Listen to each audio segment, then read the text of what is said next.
परम प्रेममय परम दयाल श्री श्री ठाकुर परमाराध्या जगत जननी श्री श्री बड़मा परम पूज्यपा जुआचार्य श्री श्री बड़दा परम पूज्यपा श्री श्री आचार्य देवଙ୍କ पद प्रांतरे मोर भूयसी प्रणाम निवेदन करे आज पवित्र सत्संग उपस्थित वरेण्य संचालक महाशय अन्यान्य समस्त भूत पवित्र पांजयधारी कर्मी वृंद भक्तिमती मातृमंडली श्रद्धेय गुरु भ्राता मंडली छोट छोट पिलाମାନଙ୍କୁ ମୋର ଆନ୍ତରିକ ରାଜୟଗୁରୁ ନିବେଦନ କରେ।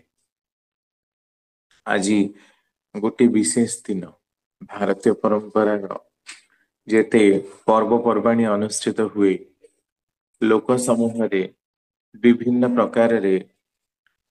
ପ୍ରକାରର ପର୍ବକୁ ଆମେମାନେ ମାନ୍ୟତା ଦଉ। ଆଜି ସେମିତି ଗୋଟିଏ ଅନନ୍ୟ ତଥା ବିଶେଷ ଦିନ ଯୋଉଠି ଆଜି ଭାଇ ଭଉଣୀ ହାତରେ ରାକ୍ଷୀ ବାନ୍ଧେ। ଏଟା ସର୍ବତ୍ର ବିଦିତ ଯୋଉଠି ଯୋଉଠି ହିନ୍ଦୁ ଲୋକମାନେ ଭାରତର ଲୋକମାନେ ପୃଥିବୀର ଯୋଉ ବି ଦେଶରେ ଯିଏ ଯେମିତି ପ୍ରକାରରେ ଅଛନ୍ତି ଯୋଉ ପ୍ରକାରର ଚାକିରି କରନ୍ତୁ ନା କାହିଁକି ବିଭିନ୍ନ ସ୍ଥାନରେ ଆଜି ରାକ୍ଷୀ ବନ୍ଧନର ଉତ୍ସବ ହୁଏ। ଦୂର ସ୍ଥାନକୁ ଥିଲେ ଆମେ ପଠେଇ ଦଉ, ପାଖରେ ଥିଲେ ନିଜେ ଯାଇକି ବାନ୍ଧୁ। ତେଣୁ ଆଜି ନିଶ୍ଚିନ୍ତ ରୂପରେ ଗୋଟେ ବିଶେଷ ଦିନ। ଯଦି ଏହାର ପୌରାଣିକ ପୃଷ୍ଠଭୂମିକୁ ଆମେ ଓଲଟେଇବା ତାହେଲେ ସର୍ବପ୍ରଥମେ ରାକ୍ଷୀ ଭାଇ ଭଉଣୀ ହାତରେ ବାନ୍ଧି ନଥିଲା। ରାକ୍ଷୀର ମୂଳ ଉଦ୍ଦେଶ୍ୟ ହିଁ ଥିଲା ସଂକଳ୍ପ ସୂତ୍ର। ଯେତେବେଳେ ଦେବାସୁର ସଂଗ୍ରାମ ଚାଲିଥାଏ, ସମୁଦ୍ର ମନ୍ଥନ ଚାଲିଥାଏ, ସେତେବେଳେ ଘମାଘୋଟ ଯୁଦ୍ଧ ଦେବତା ଆଉ ଅସୁର ମାନଙ୍କ ଭିତରେ ଚାଲିଥାଏ। ଅସୁର ମାନେ ତ ଖୁବ ବଳଶାଳୀ, ସେମାନେ ଦେବତାଙ୍କୁ ବାରମ୍ବାର କି ପରାଜିତ କରୁଥାନ୍ତି। ତେଣୁ ଦେବତା ମାନେ ବାରମ୍ବାର କି ପରାଜିତ ଯେତେବେଳେ ହଉଥାନ୍ତି ସେତେବେଳେ ଦେବରାଜ ଇନ୍ଦ୍ରଙ୍କର ମନୋବଳ ସଂକଳ୍ପ ବାରମ୍ବାର କି ଭାଙ୍ଗି ପଡୁଥାଏ, ଯୁଦ୍ଧ କରିବା ପାଇଁ ଇଚ୍ଛା ହଉନଥାଏ। ସେଇ ସମୟରେ ଦେବଗୁରୁ ବୃହସ୍ପତିଙ୍କର ପରାମର୍ଶ କ୍ରମେ ଇନ୍ଦ୍ରଙ୍କର ସ୍ତ୍ରୀ ସଚୀ ଗୋଟେ ଯଜ୍ଞ ଅନୁଷ୍ଠାନ କରିଥିଲେ ଆଉ ଯଜ୍ଞ ଶେଷରେ ସଂକଳ୍ପ ସୂତ୍ର ବାନ୍ଧିଥିଲେ। ଯେଉଁ ସଂକଳ୍ପ ସୂତ୍ର ବାନ୍ଧିଥିଲେ ସେଇ ସଂକଳ୍ପ ସୂତ୍ର ଅନୁସାରେ ହିଁ ପରପର ସମୟରେ ସଂକଳ୍ପତା ରକ୍ଷା କରିବା ହିଁ ରାକ୍ଷୀ ବନ୍ଧନ ବା ରକ୍ଷାବନ୍ଧନ ବା ରାକ୍ଷୀ ପୂର୍ଣ୍ଣିମା ନାମରେ ପରିଚିତ ହୁଏ। ତାପର ସମୟରେ ଦେଖିବାକୁ ମିଳେ ଯେ ଯେତେବେଳେ କୃଷ୍ଣଙ୍କର କାଣି ଆଙ୍ଗୁଠି କଟି ଯାଇଥିଲା ସେତେବେଳେ ଦ୍ରୌପଦୀ ତାଙ୍କର ହାତରେ ତାଙ୍କର ଲୁଗାରୁ ଚିରିକି ପିନ୍ଧେଇ ଦେଇଥିଲେ, ଯାହାକି ତାଙ୍କ ରକ୍ତ ବୋହିବାଟାକୁ ବନ୍ଦ କରିଥିଲା। ତେଣୁ ଯେତେବେଳେ ଦ୍ରୌପଦୀଙ୍କର ବିଭର୍ଷଣ ହେଇଥିଲା ସେତେବେଳେ କୃଷ୍ଣ ତାଙ୍କୁ 55 କୋଟି ବସ୍ତ୍ର ଦେଇ ତାଙ୍କର ଲଜ୍ଜା ନିବାରଣ କରିଥିଲେ। ଆଉ ଇତିହାସର ପୃଷ୍ଠଭୂମିକୁ ଦେଖିଲେ ଜଣାପଡେ ମେୱାରର ରାଣୀ କର୍ଣ୍ଣାବତୀ ମୁସଲିମ ରାଜାଙ୍କର ହାତରେ ବାନ୍ଧିଥିଲେ, କାରଣ ସେତେବେଳେ ଅଲଗା ମାନଙ୍କର ବହୁତ ଆକ୍ରମଣ ଚାଲିଥାଏ। ତାଙ୍କର ମାନେ ଆକ୍ରମଣକୁ ରକ୍ଷା କରିବା ପାଇଁ ସେ ଚିଠି ଲେଖିଥିଲେ ଆଉ ସେଇ ସମୟରେ ସେ ମୁସଲିମ ରାଜା ତାଙ୍କୁ ସହାୟ ହେଇଥିଲେ ରାଜ୍ୟକୁ ରକ୍ଷା କରିବା ପାଇଁ। ସେମିତି ଆଲେକ୍ଜାଣ୍ଡାରଙ୍କର ହାତରେ ପୁରୁଙ୍କର ସ୍ତ୍ରୀ ଯାହାକୁ ସେ ଯୁଦ୍ଧରେ ହରାଇଥିଲେ ପରଶୁରାମ ତାଙ୍କୁ ବନ୍ଦୀ ମୁକ୍ତ କରିଥିଲେ। ବନ୍ଦୀ ମୁକ୍ତ କଲା ପରେ ପୁରୁଙ୍କର ସ୍ତ୍ରୀ ଆଲେକ୍ଜାଣ୍ଡାରଙ୍କର ହାତରେ ମଧ୍ୟ ରାକ୍ଷୀ ବାନ୍ଧିଥିଲେ। ତ ଏଇଟା ସ୍ପଷ୍ଟ ପ୍ରମାଣ କରୁଛି ଯେ ରାକ୍ଷୀ ପୂର୍ଣ୍ଣିମା ଠାକୁର କହୁଛନ୍ତି ଆଲୋଚନା ପ୍ରସଙ୍ଗ 21 ଖଣ୍ଡ ପୃଷ୍ଠା 138ରେ ଯେ ରକ୍ଷାବନ୍ଧନ ଏକ ସଂକଳ୍ପ। ତୁମେ ମତେ ରକ୍ଷା କରି ଚାଲ, ମୁଁ ତୁମକୁ ରକ୍ଷା କରି ଚାଲିବି। ଏଇଟା ହିଁ ହଉଛି ରାକ୍ଷୀ ବନ୍ଧନର ସଂକଳ୍ପ। ତେଣୁ କିଏ କାହାକୁ ରକ୍ଷା କରିବ? ଯିଏ ଯାହାକୁ ରକ୍ଷା କରିବ ସିଏ ଯଦି ଦୁର୍ବଳ, ସିଏ ଯଦି ଦୁର୍ବଳତାରେ ଗ୍ରାସିତ ହେଇଛି ଆପଣ ବର୍ତ୍ତମାନର ସମାଜ ଉପରେ ଗୋଟେ ନଜର ପକାନ୍ତୁ। ଜମିବାଡି ପାଇଁ ଯୋଉଠି ସର୍ବତ୍ର ହଣା କଟା ମରା ଚାଲିଛି, ଯେତେବେଳେ ସମାନ ଭାବରେ ଭାଇ ଭଉଣୀଙ୍କ ଭିତରେ ସମାନ ଭାବରେ ଜମିବାଡି ବଣ୍ଟା ଚାଲିଛି, ସେତେବେଳେ ଯଦି ଭଉଣୀ ଦସ୍ତଖତ କରି ଭାଗ ନବାକୁ ଆସେ, ସେତେବେଳେ ସମ୍ପର୍କରେ ଫାଟ ସୃଷ୍ଟି ହୁଏ। ଆମେ ଅନେକ ସମୟରେ ଆଜି ଦେଖିବାକୁ ମଧ୍ୟ ପାଉ, ମାଇ ମାନେ ତାଙ୍କର ଭଣଜା କିମ୍ବା ଭାଣେଜୀଙ୍କର କାମରେ ଉପସ୍ଥିତ ହବାକୁ ମଧ୍ୟ ଉଚିତ ମନେ କରୁନାହାନ୍ତି। ଯାହାର ଯେତେ ଥିଲେ ମଧ୍ୟ ସେ ଦବାକୁ ଭଲ ପାଉନି। କୌଣସି ଗୋଟେ ବାହାଘରରେ, ବ୍ରତ ଘରରେ, ବିଭିନ୍ନ ଶୁଭାନୁଷ୍ଠାନ କର୍ମ, ମାଙ୍ଗଳିକ କର୍ମରେ ଅନେକ ଥିବା ସତ୍ତ୍ୱେ ମଧ୍ୟ ଅତି ନିକୃଷ୍ଟ ଭାବରେ ଲୋକ ଦବାକୁ ଭଲ ପାଆନ୍ତି। କିନ୍ତୁ ଯେତେବେଳେ ଆପଣ ଦେଖନ୍ତୁ ସେମାନେ ଛୋଟ ଥାନ୍ତି, ସେତେବେଳେ ରାକ୍ଷୀ ପୂର୍ଣ୍ଣିମାରେ ରାକ୍ଷୀ ତ ବାନ୍ଧନ୍ତି, କିନ୍ତୁ ବଡ ହେଲା ପରେ ତାଙ୍କର ମନୋବୃତ୍ତିର ଅନେକ ପରିବର୍ତ୍ତନ। ଅନେକ ସମୟରେ ଭଉଣୀକୁ ସେମାନେ ରକ୍ଷା କରିପାରନ୍ତି ନାହିଁ। ଆଉ ପୁଣି କେବଳ ଭାଇ ଭଉଣୀର ସମ୍ପର୍କ ଭିତରେ ଏହା ସୀମିତ ନଥିବାରୁ, ଯେମିତି ଆମେ ପ୍ରଥମରୁ ହିଁ କହୁଥିଲେ ଯେ ସଚୀ ଇନ୍ଦ୍ରଙ୍କର ହାତରେ ସଂକଳ୍ପର ସୂତ୍ର ବାନ୍ଧିଥିଲେ। ଠିକ ସେମିତି ସଂକଳ୍ପ ସୂତ୍ର କେହି ମଧ୍ୟ କାହା ହାତରେ ବାନ୍ଧି ପାରେ। ସ୍ତ୍ରୀ ସ୍ୱାମୀ ହାତରେ ବି ଦେଇପାରେ, ମା ପୁଅ ହାତରେ ବି ଦେଇପାରେ, ଭଉଣୀ ଭଉଣୀ ହାତରେ, ଭାଇ ଭାଇ ହାତରେ, ଯିଏ ଯାହାର ରକ୍ଷା କବଚ ତା ହାତରେ ହିଁ ସଂକଳ୍ପ ସୂତ୍ରକୁ ବନ୍ଧା ଯାଇପାରେ। କାରଣ ପ୍ରକୃତରେ ଯୋଉମାନେ ଆମକୁ ରକ୍ଷା କରୁଛନ୍ତି, ଯୋଉମାନଙ୍କ ଯୋଗୁ ଆମେ ଟିକେ ଶାନ୍ତିରେ ନିଶ୍ୱାସ ମାରି ପାରୁଛନ୍ତି, ଯୋଉମାନଙ୍କ ଯୋଗୁ ଆମେ ରହି ପାରୁଛନ୍ତି, ନହେଲେ ଆମ ମାନଙ୍କର ରହିବା ଦୁର୍ବିସହ ହେଇ ପଡନ୍ତା, ନଷ୍ଟ ହେଇଯାଆନ୍ତା। ସେଇମାନେ ହିଁ ହଉଛନ୍ତି ପ୍ରକୃତରେ ଆମର ରକ୍ଷା କବଚ। ତେଣୁ ତାଙ୍କୁ ଭଲ ପାଏ, ଅଥଚ ତାଙ୍କ ପାଇଁ କିଛି କରିବାକୁ ଇଚ୍ଛା ହୁଏ ନା। ଏଇଟା ତ ଭଲ ପାଇବାର ଲକ୍ଷଣ କି ଉଦ୍ଦେଶ୍ୟ ନୁହେଁ। କାରଣ ଭଲ ପାଇବାର ପ୍ରଥମ ଉଦ୍ଦେଶ୍ୟ ଯେ ତାଙ୍କ ପାଇଁ କିଛି କରିବା, କାହା ପାଇଁ କିଛି କରିବାର ଭାବ ନାହିଁ। ଅଥଚ ମୁଖରେ ଖୁବ ଭଲ ପାଏ। ସେଇ ପ୍ରକାରର ଭଲ ପାଇବାଟା, ଯୋଉ କଥା ନାହିଁ ମୁଖେ ଜାନେ ବ୍ୟବହାର ନାହିଁ, ସେହି ଶିକ୍ଷାର ମୁଖେ ଛାଇ। ସେଇ ପ୍ରକାରର ଶିକ୍ଷା ଦୀକ୍ଷା, ସେଇ ପ୍ରକାରର କଥା, ଏସବୁ କେବଳ ଆଚରଣ ବିହୀନ କଥାର ଗୋଟେ ଝଲକ ଛଡା ଆଉ ବିଶେଷ କିଛି ନୁହେଁ। ତେଣୁ ଏଇ ଯୋଉ ରକ୍ଷାବନ୍ଧନ ଟା ହଉଛି ଗୋଟେ ସଂକଳ୍ପ। ତ ୟାର ଡିପ୍ ସେନ୍ସରେ ଠାକୁର ଯୋଉଟା ଗୋଟେ ଲାଇନରେ କହିଲେ ଯେ ରକ୍ଷାବନ୍ଧନ ଏକ ସଂକଳ୍ପ, ଆଉ ତୁମେ ମତେ ରକ୍ଷା କରିଚାଲ, ମୁଁ ତୁମକୁ ରକ୍ଷା କରି ଚାଲିବି। ଏଇ କଥାଟାର ମାନେ କଣ? ରକ୍ଷା କରେ, କିଏ କାହାକୁ ରକ୍ଷା କରେ, କେମିତି ରକ୍ଷା କରେ, କୋଉ ପରିସ୍ଥିତିରେ କିଏ ନିଜକୁ କେମିତି ରକ୍ଷା କରିଚାଲେ, ସେଇଟା ବୁଝିବା ଦରକାର। ତେବେ ଯାଇ ରାକ୍ଷୀ ପୂର୍ଣ୍ଣିମାର ଯୋଉ ଆମେ ପାଳନ କରୁଛେ, ଯୋଉ ମହତ୍ଵ, ଯୋଉ ପରମ୍ପରା, ସେଇଟା ଠିକ ହବ। କାରଣ ବର୍ତ୍ତମାନର ପରିସ୍ଥିତିରେ ଆମେ ଦେଖୁଛେ କଣ ନା, ଯାହା ମାନଙ୍କ ପାଖରେ ବହୁତ ପଇସା ରହିଛି, ସେମାନେ ଫରେନରେ ଯୋଉମାନେ ଚାକିରି କରୁଛନ୍ତି, ତାଙ୍କର ବହୁତ ଟଙ୍କା, ତେଣୁ ସେମାନେ ଭଉଣୀ ପାଖକୁ ଲକ୍ଷେ ଟଙ୍କା ବି ପଠେଇ ଦେଇ ପାରନ୍ତି। କାହା ପାଖରେ ବହୁତ ଅଛି, ସେ ବହୁତ ସୁନ୍ଦର ଡ୍ରେସ, ବହୁତ ସୁନ୍ଦର ଶାଢୀ, କି ଗହଣା ଏଇ ଅନୁସାରେ ଦିଅନ୍ତି। ତାମାନେ ଫିଜିକାଲି ଆମେ ମାନେ ପ୍ରେଜେଣ୍ଟ ତ ରହିପାରୁନା, ମାନସିକ ଭାବରେ ସପୋର୍ଟ କରିବା ମଧ୍ୟ ଆମ ମାନଙ୍କର ହୁଏ ନା। କିନ୍ତୁ ଗୋଟେ ଯୋଉ କହନ୍ତି ଲାଲଚି ଅର୍ଥାତ ଲୋଭୀ ର ଗୋଟେ ପ୍ରଲୋଭନ, ଗିଫ୍ଟ ବା ଉପହାର ଟାକୁ ଆମେ ମାନେ ରାକ୍ଷୀ ପୂର୍ଣ୍ଣିମା ବୋଲି ଭାବିଛୁ। ତେଣୁ ରାକ୍ଷୀରେ କିଛି ନା କିଛି ଉପହାର ଦବାକୁ ପଡେ, ଯେତେ ଭଉଣୀ ପିନ୍ଧେଇବେ। ପ୍ରକୃତରେ ଉପହାର ଦବାର କଥା କୋଉଠି ବି ନାହିଁ। ମଣିଷ ଯତ୍ପର ନାସ୍ତି ଚେଷ୍ଟା କରିବ ନିଜ ତରଫରୁ ସୁବିଧା କରିବା ପାଇଁ, ଅଥଚ ଆମେ ବର୍ଷ ବର୍ଷ ଧରି କେବେ ଫୋନ କରୁନା, କେବେ କାହାର ଆନ୍ତରିକତା, କାହାର ଭଲ ମନ୍ଦ ଟିକେ ପଚାରୁନା। ଖାଲି ବର୍ଷକୁ ଥରେ ଆସିଲେ 1000, 1500, 2000 ଟଙ୍କା ଦେଇଦେଲେ ଆମମାନଙ୍କର କାମ ବି ଖତମ। ତା ନିଜ ଜୀବନରେ ସେ କଣ ଅସୁବିଧା ପାଉଛି ପାଉ। ଏଇ ପ୍ରକାର ଗୋଟେ ଭାବନାଟା ପ୍ରତ୍ୟେକଟି ମଣିଷର ଆଜି ଜାଗ୍ରତ ହେଇଯାଇଛି। ତେଣୁ ରାକ୍ଷୀ ପୂର୍ଣ୍ଣିମା ଗୋଟେ ଉପହାରର ପର୍ବ ବୋଲି କହିଲେ ବର୍ତ୍ତମାନ ସମୟରେ କୌଣସି ଦ୍ୱିରୁକ୍ତି ହବ ନାହିଁ।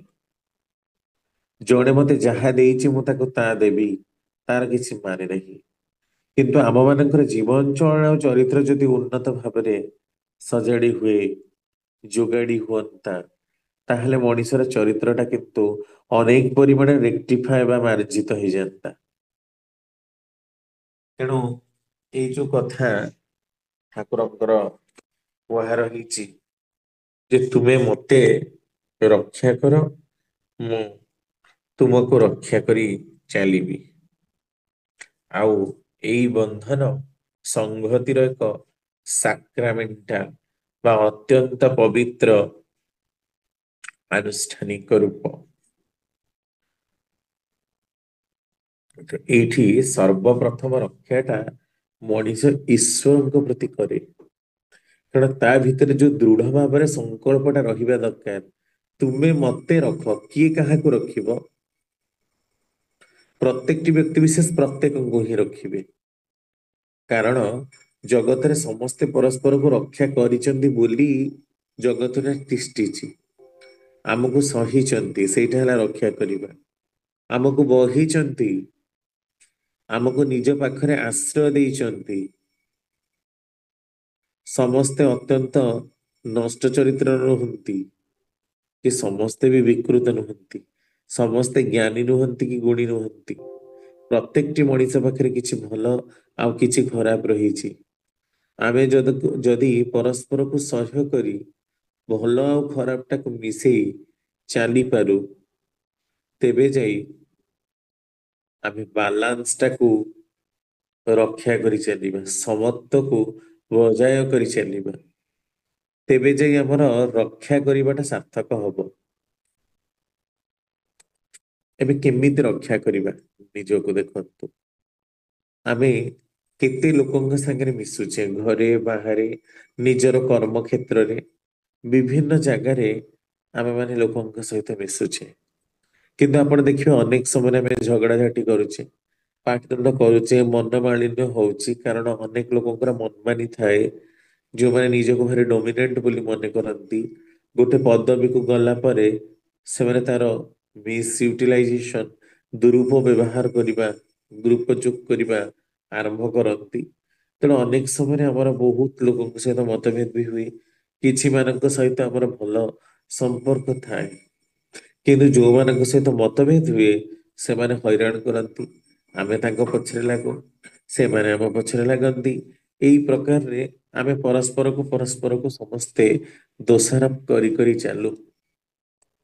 ଆଉ ଅନେକ ସମୟରେ ପରିସ୍ଥିତି ଏମିତି ମଧ୍ୟ ହୁଏ କି ଆମେ ମାନେ ମାଡ ପିଚ ପର୍ଯ୍ୟନ୍ତ ମଧ୍ୟ କଥା ଯାଏ, ଝଗଡାଝାଟି ପର୍ଯ୍ୟନ୍ତ କଥା ଯାଏ, ଆଉ ବହୁତ ତୁମୁଳ କାଣ୍ଡ ବି ହୁଏ। ଏଇଟା କିନ୍ତୁ ରକ୍ଷା କରିବା ହେଲାନି।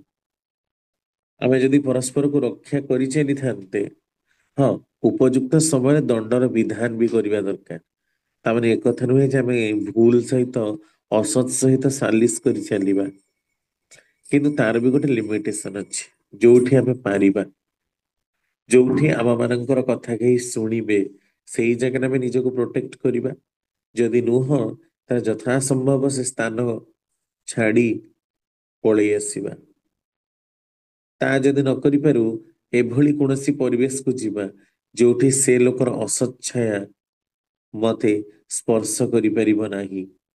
ତାମାନେ ଅସତକୁ ରକ୍ଷା କରିବା, ଅସତର ପ୍ରତିବାଦ କରିବା, ଏଇଟା ହିଁ ନିଜକୁ ରକ୍ଷା କରି ଚାଲିବା। ସତରେ ଅବସ୍ଥାନ କର, ଦୁଃଖ କଷ୍ଟ ପାଇଁ ରାଜି ଥାଅ, ଦୁଃଖ ତୁମର କିଛି କରିପାରିବ ନାହିଁ, ମୃତ୍ୟୁ ମଧ୍ୟ ଆସିବ। ଜରା ମଧ୍ୟ ଆସିବ, ସବୁ ଆସିବ, କିନ୍ତୁ ସବୁ ପରିସ୍ଥିତିକୁ ସହ୍ୟ କରିଯିବାର ଯୋଉ କ୍ଷମତା ଯୋଉମାନଙ୍କର ଥାଏ, ସେମାନେ ଏ ସବୁକୁ ଅତିକ୍ରମ କରିଯାଆନ୍ତି। ସେଇଟା ହେଲା ପ୍ରକୃତ ରକ୍ଷା କରିବା। ତେଣୁ ଆଜି ରାକ୍ଷୀ ପୂର୍ଣ୍ଣିମାଟା ଖାଲି ଗୋଟେ ଦିନ ପାଇଁ ନୁହେଁ। ଆପଣ ଯେତେବେଳେ ଦେଖିବେ ରକ୍ଷା ସୂତ୍ର ବ୍ରାହ୍ମଣ ବାନ୍ଧନ୍ତି। ଆଜି ଗହ୍ମା ପୂର୍ଣ୍ଣିମା ବୋଲି କୁହାଯାଏ, ଗାଈ ମାନଙ୍କୁ ମଧ୍ୟ ପିନ୍ଧାଯାଏ, ତାକୁ ଗହ୍ମା ବୋଲି କୁହାଯାଏ। ତାପରେ ଆମ ମାନଙ୍କ ଘରେ ଠାକୁରଙ୍କୁ ମଧ୍ୟ ପିନ୍ଧାଯାଏ ଗହ୍ମା। ସେତେବେଳେ କଣ କହି ବାନ୍ଧନ୍ତି? ମଣିଷର ହାତରେ ଯୋଉ ସଂକଳ୍ପର ସୂତ୍ର ବନ୍ଧାଯାଏ, କୁହାଯାଏ ଜେନ ବଦ୍ଧ ବଳି ରାଜା ଦାନବେନ୍ଦ୍ର ମହାବଳ ତେନ ତ୍ୱମପି ବଧ୍ନାମି ରକ୍ଷମାଞ୍ଚଳମାଚଳ। ଅର୍ଥାତ୍ ଜେନ ବଦ୍ଧ ବଳି ରାଜା, ଯେଉଁ ପ୍ରକାରରେ ତୁମେ ବଳି ରାଜାଙ୍କୁ ବଦ୍ଧ କଲ, ପାତାଳକୁ ଚାପିଦେଲ, ଦାନବେନ୍ଦ୍ର ମହାବଳ, ଦାନବ ମାନଙ୍କର ଯେ ଇନ୍ଦ୍ର ଥିଲା, ମହାବଳିଆନ ଥିଲା, ତେନ ତ୍ୱମପି ବଧ୍ନାମି, ସେଇଭଳି ମଧ୍ୟ ମତେ ଆପଣ ବଦ୍ଧ କରନ୍ତୁ, ଅର୍ଥାତ୍ ଆବଦ୍ଧ କରନ୍ତୁ ଆପଣଙ୍କର ଜାଲରେ।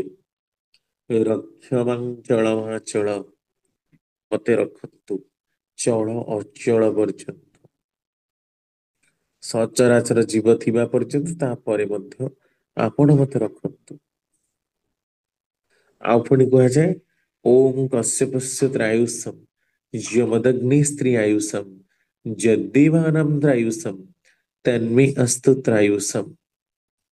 ଅର୍ଥାତ୍ କଶ୍ୟପ ଋଷିଙ୍କର 3 ଆୟୁଷ, କଶ୍ୟପସ୍ୟ ତ୍ରାୟୁଷମ୍ ଯମଦଗ୍ନି ସ୍ତ୍ରୀ ଆୟୁଷମ୍, ଯମଦଗ୍ନି ଋଷିଙ୍କର 3 ଆୟୁଷ, ଯଦ୍ଦେବାନା ଋଷିଙ୍କର 3 ଆୟୁଷ ମତେ ପ୍ରାପ୍ତ ହଉ, କାରଣ ମୁଁ ଋଷି ଯୁକ୍ତ ଚଳଣି ଚଳେ। ଋଷି ମାନେ ଗମନ ପ୍ରାପଣ ଆଉ ତୃପଣ, ତଦନୁଯାୟୀ ଗମନ କରିବା, ସେଠୁ ପ୍ରାପ୍ତ ହବା, ତମେ ଆଚରଣ ଉପରେ ଛିଡା ହବା, ଆଉ ତୃତୀୟାର୍ଥେ ଜଗତର ମଙ୍ଗଳାର୍ଥେ ଯୋଉମାନେ ନିତ୍ୟ ନୈମିତିକ କାର୍ଯ୍ୟ କରନ୍ତି, ସବୁବେଳେ ସେମାନଙ୍କ ମଙ୍ଗଳର କଥା ଯୋଉମାନେ ଚିନ୍ତା କରନ୍ତି, ସେଇମାନେ ଋଷି। ତେଣୁ ତେନ ତ୍ୱମପି ବଧ୍ନାମି ରକ୍ଷମାଞ୍ଚଳମାଚଳ, ମତେ ଚଳ ଅଚଳ ପର୍ଯ୍ୟନ୍ତ ଆପଣ ରକ୍ଷା କରି ଚାଲନ୍ତୁ। ଏଇଟା ହଉଛି ସଂକଳ୍ପ ସୂତ୍ରର ମନ୍ତ୍ର। ତେଣୁ ଆପଣଙ୍କୁ ମୁଁ ରକ୍ଷା କରେ, ସିଏ ତ ଆମକୁ ଭଲ ପାଆନ୍ତି। ସେଥିପାଇଁ ଠାକୁରଙ୍କର ବାଣୀ, ଈଶ୍ୱর তরে ভালোবাসি তাই তোর ঘি তুই তারে ভালো না বাসলে সব ছাইরে ঢালা ঘি। ଈଶ୍ୱର କେତେ ଭଲ ପାଆନ୍ତି ତାହା ଦେଖିବାକୁ ଯିବାନି, କିନ୍ତୁ ନିଜକୁ ନିଜେ ରକ୍ଷା କରିବା ପାଇଁ ଯେମିତିଆ ଖାଦ୍ୟ, ଯେମିତିଆ ଚଳଣି, ଯେମିତି ବାକ୍ୟ ଭାଷା ବ୍ୟବହାର, ନୂତନ ଛନ୍ଦର ଆବଶ୍ୟକତା, ତଦନୁଯାୟୀ ନିଜକୁ ଆଡଜଷ୍ଟ ବା ଉପଯୋଜିତ କରି ତୋଳିବା, ଏଇଟା ହେଲା ନିଜକୁ ରକ୍ଷା କରି ଚାଲିବା। ନହେଲେ ଆମେ ରକ୍ଷା ବି ପାଇପାରିବାନି। କାଳର କରାଳ ଗ୍ରାସରେ ଆମେ ମାନେ ବି କୁଆଡେ ହଜିଯିବା, ଆମ ମାନଙ୍କର ଚିହ୍ନ ବର୍ଣ୍ଣ ରହିବ ନାହିଁ। ତେଣୁ ପ୍ରଥମେ ମଣିଷ ଏଇ ଯୋଉ ରକ୍ଷା କରିବାଟା ନିଜର ଶରୀରକୁ, କାରଣ ଶରୀର ମାଧ୍ୟମ ଦେଇ ହିଁ ତ ସେ ବଞ୍ଚିଛି। ତେଣୁ କୁହାଯାଏ ଶରୀର ମାଧ୍ୟମ ଖଳୁ ଧର୍ମ ସାଧନ। ତେଣୁ ଆମେ କାହାକୁ ରକ୍ଷା କରୁଛେ? ଯେତେବେଳେ ମନ ଇଚ୍ଛା ଖାଦ୍ୟ ଖାଉଛେ, ସେତେବେଳେ ନିଜର ବଡିର ଷ୍ଟ୍ରେଂଥ, ନିଜର ମାନସିକତା, ନିଜର ପାଚନ ତନ୍ତ୍ର, ସବୁ କିଛିକୁ ଆମେ ନଷ୍ଟ କରୁଛେ, ଆମେ ରକ୍ଷା କରି ଚାଲୁନେ। ତାହେଲେ ସିଏ ଆମକୁ ରକ୍ଷା କରି ଚାଲିବ କି? ସେମିତି ତାପରେ ଆମର କର୍ମ କ୍ଷେତ୍ରର କଥା, ଆମେ ଯଦି ଉଦ୍ଧତ ହବା, ଅପବ୍ୟୟୀ ହବା, ଅମିତବ୍ୟୟୀ ହବା, ନିଜେ ଠିକ ରେ କାମଟା ଯେତିକି ଆମକୁ ଅଫିସ ରେ ଦିଆଯାଉଛି ତା ଆମେ ନ କରିବା, ତାହେଲେ ଅନେକ ସମୟରେ ଆମ ନାଁରେ କମ୍ପ୍ଲେନ ହବ। ବିଭିନ୍ନ ପ୍ରକାର କମ୍ପ୍ଲେନ ବଶବର୍ତ୍ତୀ ହେଇ ଆମେ ମଧ୍ୟ ସେଥିରେ ଚାକିରି ଚାଲି ମଧ୍ୟ ଯାଇପାରେ। ତାହେଲେ ଆମେ କାହାକୁ ରକ୍ଷା କଲେ? ସେମିତି ଘର ପାରିବାରିକ ଜୀବନ, ଆମେ ସଙ୍ଗତି ରକ୍ଷା କରି ଚାଲିବାନି। ଆମର ପ୍ରତ୍ୟେକଙ୍କ ସାଙ୍ଗରେ ଯଦି ଝଗଡା ହବ, ନିଜକୁ ନିଜେ ନେଇ ଆମେ ମାନେ ବେଶୀ ସେଲ୍ଫ ସେଣ୍ଟ୍ରିକ, ସ୍ୱାର୍ଥ କେନ୍ଦ୍ରିକ ହେଇଯିବା, ତାହେଲେ ଆମେ ଘରେ କାହା ସହିତ ଚଳିପାରିବାନି, କାହା ସହିତ ପଡିବନି। ସବୁବେଳେ ଦେଖିବେ କଥା କଟାକଟି ହବ, ଝଗଡା ହବ। ତାହେଲେ ଆମର ଜ୍ଞାନ କାହାକୁ ରକ୍ଷା କରିବା ପାଇଁ? ଆମେ କାହାକୁ ରକ୍ଷା କରି ଚାଲିଲେ? ଆମର ଏତେ ଜ୍ଞାନ ତ ଆମର ପରିବାରଟାକୁ ହିଁ ରକ୍ଷା କରି ପାରିଲାନି। ପରିବାରରେ ଥିବା ସଦସ୍ୟ ବା ମେମ୍ବର ମାନଙ୍କୁ ରକ୍ଷା କରି ପାରିଲାନି। ତେବେ କାହାକୁ ରକ୍ଷା କରି ଚାଲୁଛି? ତେଣୁ ଆମେ ରକ୍ଷା କିଏ କାହାକୁ କରୁ ଆଉ କେମିତି କରୁ?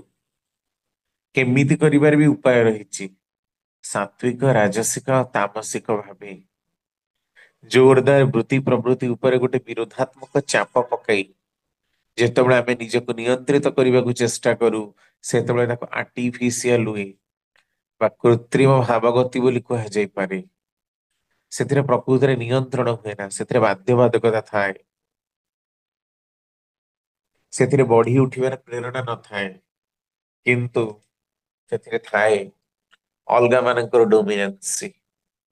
ମଣିଷ ନିଜର ଆଗ୍ରହ ସହକାରେ ସେଇଟା କରେ ନା, ତେଣୁ ବୁଝି ମଧ୍ୟ ପାରେ ନା ଯେ କଣ ପାଇଁ ସେ ଏଇ ପ୍ରକାରର ଅବସ୍ଥା ଭିତରେ ନିଜକୁ ପକେଇ ରଖିଛି।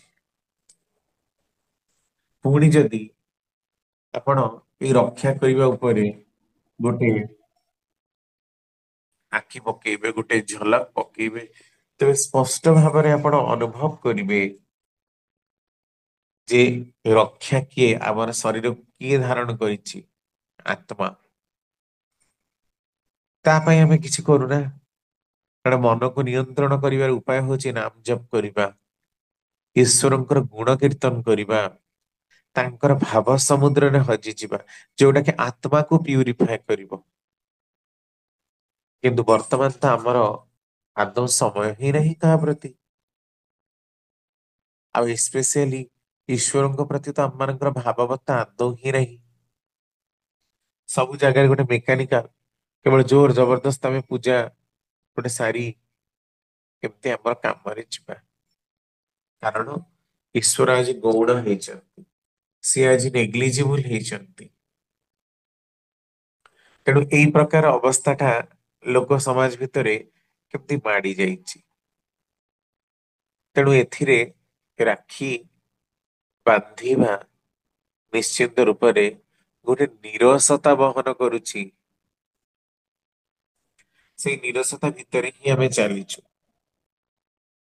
ତାପରେ ପୁଣି ଯଦି ଆପଣ ଟିକେ ନଜର ପକେଇବେ ଯେ ଆଜି କର୍ମ କ୍ଷେତ୍ରରେ ଆମ ମାନଙ୍କର କଥାର ବି ଦେଖନ୍ତୁ କେତେ ପରିବର୍ତ୍ତନ ହେଇଛି। ମିଠା କଥା ପଦେ ନାହିଁ, ସବୁଠି ଗୋଟେ ଷ୍ଟ୍ରେସଫୁଲ କଣ୍ଡିସନ, ଚାପଗ୍ରସ୍ତ ଅବସ୍ଥା। ମଣିଷ ବିଭିନ୍ନ ଚାପ ଭିତରେ ନିଜକୁ ପକେଇ ରଖିଛି, କାରଣ ମଣିଷ ପାଖରେ ଅପସନ ହିଁ ନାହିଁ। ଟଙ୍କା ଅର୍ଜନ କରିବା ପାଇଁ ମଣିଷ ଚାପରୁ ଅତ୍ୟଧିକ ଚାପ ତମ ଅବସ୍ଥା କୁ ପଳେଇ ଯାଉଛି, ରକ୍ଷା କରିପାରୁନି। ଆପଣ ଶୁଣୁଥିବେ ସେ ବିଭିନ୍ନ ଖବର କାଗଜରେ ଯୋଉ କର୍ମ କ୍ଷେତ୍ରରେ ଅନେକ କାମ କରି ମୃତ ହେଇଛନ୍ତି, ଅନେକ ମେଣ୍ଟାଲ ଷ୍ଟ୍ରେସ ର शिकार ही मेंटल डिप्रेशन अवसाद को चली जाइछंती, जोठी आमे निजर शरीर को रक्षा करने को उपयुक्त हेई परिनु, आमे निजर चलन चरित्र को नियंत्रित करने ପାଇଁ उपयुक्त हेई परिनु, ସେଥିରେ ଆମେ ଅଲଗା କାହାକୁ କଣ ବା ରୋକିବା ଆଉ ଅଲଗା କୋଉ ମାନଙ୍କୁ ଆମେ ମାନେ ସପୋର୍ଟ ମଧ୍ୟ କରିବା ଯେ ତୁମେ ବଞ୍ଚିବା ବଢିବାର ପଥରେ ଚାଲ, ମଙ୍ଗଳର ପଥରେ ଚାଲ। କାରଣ ଆମେ ନିଜେ ହିଁ ଯେ ୱିୱାର୍ଡ ପଥଭ୍ରଷ୍ଟ ପଥଭ୍ରାନ୍ତ, ତେଣୁ ଆମେ ଅଲଗାଙ୍କୁ କେମିତି କହିପାରିବା, ତ ଏଇଟା ହଉଛି ଗୋଟେ ବିଶେଷ କ୍ରାଇଟେରିଆ। ଆହୁରି ଆପଣ ଦେଖନ୍ତୁ ଆମର ଦୈନନ୍ଦିନ ଜୀବନ ଉପରେ ଯଦି ଟିକେ ନଜର ପକେଇବେ, ଘର ଆମ ମାନଙ୍କର ଅସ୍ତବ୍ୟସ୍ତ ଉଜୁଡା, ଅନେକଙ୍କୁ ସଜେଇବାକୁ ସମୟ ନାହିଁ, ଅନେକ ବିଭିନ୍ନ ପ୍ରକାରର ପାର୍ଟି ଫଙ୍କସନ ରେ ତାଙ୍କର ସମୟ ବ୍ୟସ୍ତ, ତାଙ୍କୁ ରାତିରେ ଘରେ ରହିବାକୁ ବି ଟାଇମ ନାହିଁ, ଘର ମଧ୍ୟ ସେମାନଙ୍କର ଅସଜଡା ହେଇ ପଡିଛି। ଏଥିରେ ତ ନିଜର ବହୁମୂଲ୍ୟ ଘରଟାକୁ ହିଁ ସେ ରକ୍ଷା କରିପାରିଲାନି, ତାହେଲେ କାହାକୁ ରକ୍ଷା କଲା? ତେଣୁ ଠାକୁର ଯୋଉଟା କହିଲେ ଯେ ତୁମେ ମତେ ରଖ, ପ୍ରତ୍ୟେକଟି ବ୍ୟକ୍ତି ବିଶେଷ ପ୍ରତ୍ୟେକଟି ବ୍ୟକ୍ତିଙ୍କୁ ରଖିବେ, ସେମିତି ବ୍ୟକ୍ତିର କାମ, ଦମ୍ପତିର କାମ ତାଙ୍କର ଘରଟାକୁ ବି ରଖିବେ, ତାଙ୍କର ଆଗାମୀ ବଂଶଧରଙ୍କ ପାଇଁ ସେମାନେ ଗୋଟେ ଉନ୍ନତ ସୁନ୍ଦର ବାତାବରଣକୁ ସୃଷ୍ଟି କରିବେ, ସେମିତି ଗୋଟେ ପରିବେଶ ରକ୍ଷା କରିବେ, ନିୟନ୍ତ୍ରଣ କରି ଚାଲିବେ, ତେବେ ହିଁ ଯାଇ ତ ରକ୍ଷା ହବ, ନହେଲେ ତ କାହାର କେହି ରକ୍ଷା କରି ହିଁ ପାରିବେନି। କାରଣ ଆମେ ପୃଥିବୀରେ ଜୀବଜନ୍ତୁଙ୍କୁ ହତ୍ୟା କରିବାରେ ମଧ୍ୟ ଆରକ୍ଷୀ ବାହିନୀ ବୋଲି ସିନା କହୁ, କିନ୍ତୁ ସେଟା ଗୋଟେ ନଷ୍ଟର ମଧ୍ୟ କାରଣ ହୁଏ। ସେମିତି ଯଦି ଆପଣ ଆହୁରି ନଜର ପକେଇବେ, ଆମର ପାରିବାରିକ, ସାମାଜିକ, ଦମ୍ପତି ଜୀବନ, ରାଷ୍ଟ୍ର ଜୀବନ, ସବୁ ଗୁଡାକ ହିଁ ବୃଥା ହେଇଛି, ଯୋଉଟାକୁ ଆମେ ପଞ୍ଚ ମହାଜୀବନ ବୋଲି କହୁ, ତାଙ୍କ ମଧ୍ୟ ରକ୍ଷାରେ ନାହିଁ, ରକ୍ଷାର ଆୟତ୍ତରେ ନାହିଁ। ତାଙ୍କୁ ଆମେ କଣ ରାକ୍ଷୀ ବାନ୍ଧୁଛୁ କାହିଁକି? ତ ରାକ୍ଷୀ ବାନ୍ଧିବାଟା ଆମ ମାନଙ୍କ ପାଇଁ ଗୋଟେ ଆନୁଷ୍ଠାନିକ ରୂପ ମାତ୍ର, ଗୋଟେ ସୂତା, ଗୋଟେ ଫୁଲ ଫୁଟା ରାକ୍ଷୀ, କାହାର କେତେଟା ରାକ୍ଷୀ, କିଏ 7ଟା 8ଟା 10ଟା ପିନ୍ଧିଛି, ତାକୁ ପିନ୍ଧିଥାନ୍ତି ଲୋକ 10 ଦିନ 15 ଦିନ ମାସେ ଯାଏ ମଧ୍ୟ, ଆଉ ଦେଖାନ୍ତି ମୋର ଏତେ ରାକ୍ଷୀ ବାନ୍ଧିବାର ଚାହିଦା ଅଛି ଯେ ମତେ 15 ଜଣ ହାତରେ ରାକ୍ଷୀ ବାନ୍ଧିଛନ୍ତି। କାରଣ ଗୋଟେ ସଉକରେ ରୂପାନ୍ତରିତ ହେଇଛି, ଗୋଟେ ସଉକରେ ପରିଣତ ହେଇଛି ଆଜି ପରମ୍ପରା। କିନ୍ତୁ କେହି କାହାର ମାନସିକତାକୁ ସୁଦୃଢ କରିବାରେ, କାହାକୁ ମଙ୍ଗଳର କାର୍ଯ୍ୟ କରେଇବାରେ, ମଙ୍ଗଳର ଦିଗରେ ଗତି କରିବାରେ ନିଜକୁ ଯୋଗ୍ୟ କରି ରଖି ନାହାନ୍ତି, ତାହେଲେ ଆମେ କେମିତି ନିଜକୁ ରକ୍ଷା କରି ଚାଲିବା? ଆମର କର୍ମ ଶୈଳୀ, ଆମର ଜୀବନ ଜୀବିକାର ଶୈଳୀ ବି ଯଦି ସତରେ ପର୍ଯ୍ୟବେସିତ ନ ହେଲା, ତାହେଲେ ବି ଆମେ କେହି କାହାକୁ ରକ୍ଷା କରି ଚାଲି ପାରିଲେ ନାହିଁ। ତାମାନେ ରାକ୍ଷୀ ସେଇଠି ଗୋଟେ ଭ୍ରଷ୍ଟତାର ରୂପ ଧାରଣ କଲା। ତାମାନେ ରାକ୍ଷୀକୁ ରକ୍ଷା କରି ଚାଲିବା, ରକ୍ଷାର ଦିଗରେ ନିଜକୁ ବଢେଇ ଚାଲିବା, ସେଇଟା ହିଁ ଆମ ମାନଙ୍କର ଜୀବନର ଥିଲା ଧର୍ମ। ତେଣୁ ଆପଣ ଦେଖନ୍ତୁ ପ୍ରତ୍ୟେକଟି ହିନ୍ଦୁ ପରିବାରରେ ରାକ୍ଷୀ ପୂର୍ଣ୍ଣିମାରେ, ଗହ୍ମା ପୂର୍ଣ୍ଣିମାରେ ଗାଈ ମାନଙ୍କର ଯତ୍ନ ନିଆଯାଉଥିଲା।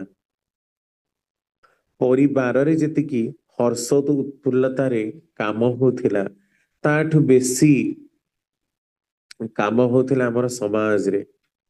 ତେଣୁ ବିଭିନ୍ନ ପ୍ରକାରର ପିଠା ପଣାର ସ୍ଥାନ ଆଜି କେବଳ ଗୋଟିଏ କେକ୍ ନେଇଯାଇଛି। ଆମର ସଂସ୍କାର ସଂସ୍କୃତି ହଜି ଯାଇଛି, ତେଣୁ ଆମେ ତାକୁ ମଧ୍ୟ ରକ୍ଷା କରିବାରେ ଅକ୍ଷମ ହେଇଛୁ। ନିଜର ପରମ୍ପରା, ନିଜର ସଂସ୍କୃତିକୁ ରକ୍ଷା କରିବାରେ ଅକ୍ଷମ ହେଇଛୁ, କିନ୍ତୁ ନୂତନତ୍ୱର ଗୋଟେ ରୂପ ଧାରଣ କରିଛି ଆମର ପରମ୍ପରା, ଗୋଟେ ଫ୍ୟାସନ, ରୂପାନ୍ତରିତ ହେଇଛି କେବଳ ଉପହାର ଜନିତ ଗୋଟେ ପର୍ବ।